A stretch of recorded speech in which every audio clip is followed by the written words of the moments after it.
Good morning student. Today we are going to learn rapid British expansion 1848.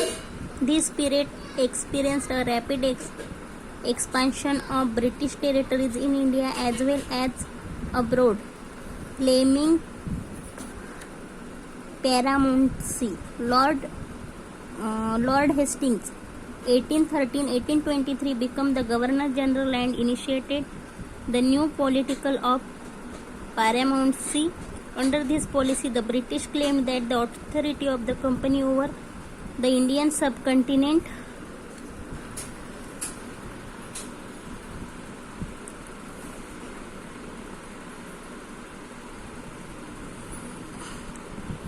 is supreme, and therefore it is not unjustified to annex to or threaten to annex any Indian state in the interest of the company. The policy explicitly expressed the expansionist intention of the British. However, the revolt of Rani Chennamma of Kittur, who took to arms when the British tried to annex her state, showed the non-acceptance of the policy. Claiming paramountcy means जो Lord Hastings थे उन्होंने क्या किया था, 1830 और 1823 के बीच में जो इंडियन स्टेट थी उसके बीच में वो इंटरफेयर कर रहे थे, कौन, ब्रिटिश कंपनी। और इस पॉलिसी के अंडर जो अथॉरिटी थी इंडियन स्टेट की, यानी सुप्रीम जो थे, पूरी जो अथॉरिटी थी, सुप्रीम अथॉरिटी, वो किसके अंडर चाहिए थी उनको, ब्रिटिशों के। ऐसे इसके खिलाफ किसने आवाज उठाई थी, रानी चिन्नम्मा जो कित्तूर की थी।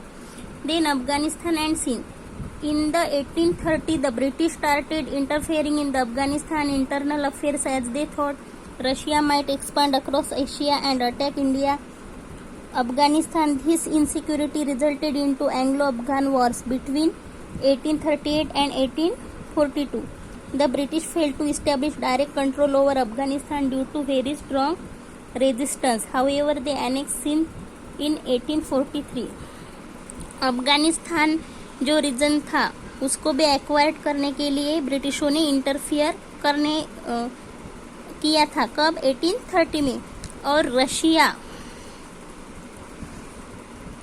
और एशिया में कौन से दो कंट्री थी, इंडिया और अफगानिस्तान, उसके बीच में क्या हुआ था, एंग्लो अफगान वॉर्स हुआ 1838 और 1842 के बीच में। लेकिन ब्रिटिशों को डायरेक्ट अफगानिस्तान पर डायरेक्ट कंट्रोल नहीं मिला, इसलिए उसे जो कहा जाता है उसे बोला जाता है एनेक्स सिंध, जो 1843 में हुआ। Then Punjab flourished under Maharaja Ranjit Singh.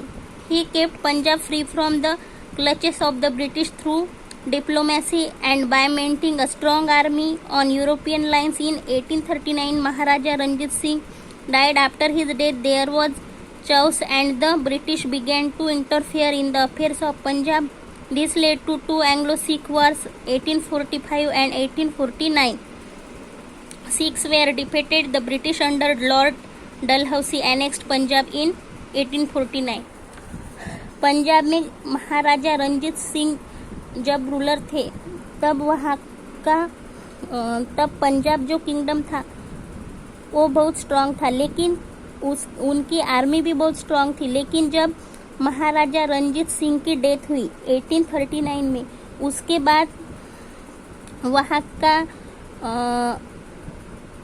का गवर्नमेंट वीक हो गया और इसको ध्यान में रखते हुए ब्रिटिशों ने उनमें क्या किया, इंटरफेयर। और 1845 और 1849 में एंग्लो सिक्स वॉर हुए और उसमें क्या हुए, सिख डिफीटेड हो गए और ब्रिटिशों को पंजाब पर काबू पाने का मौका मिला।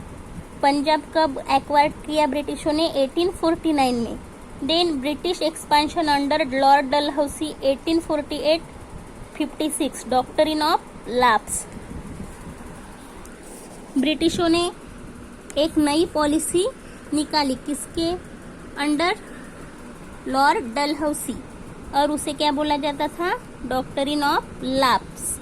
Like the policy of subsidiary alliance, doctrine lapse was introduced by Lord Dalhousie to annex the Indian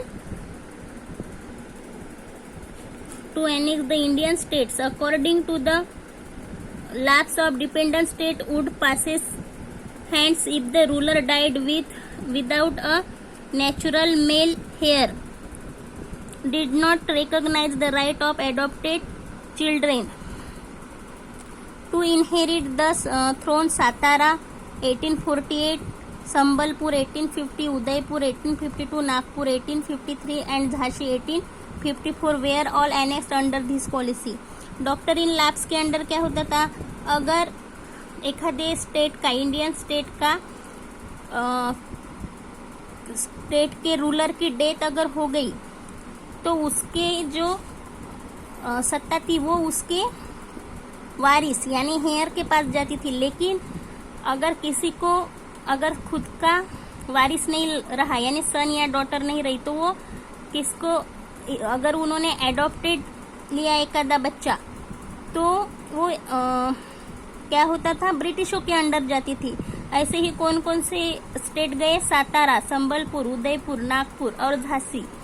Then annexation of Awadh.